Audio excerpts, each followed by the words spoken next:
Hello friends, welcome back to the mini video guys and my YouTube channel guys. Today friend we are going to talk about guys Infinix phone guys OTG connection mode, how to enable it in Infinix phone device. Friends, you want to enable guys your OTG connection mode. So how to enable today friends I will show you, and guys where is OTG setting in Infinix phone today friends I will also tell you guys. So first of all guys, you will have to on guys your Infinix phone setting guys. So we will on guys our phone setting. After on phone setting guys, you don't know guys where is OTG connection. So guys you can search here direct. Then guys you can find your OTG setting guys. So you search here guys OTG, sorry friends, OTG.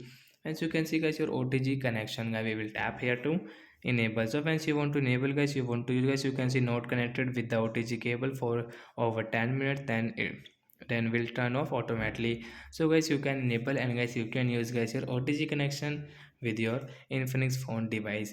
And friends, you can enable from guys your more connection setting guys, and guys you can see enable. So guys you want to disable, you don't want to use, so guys you can disable.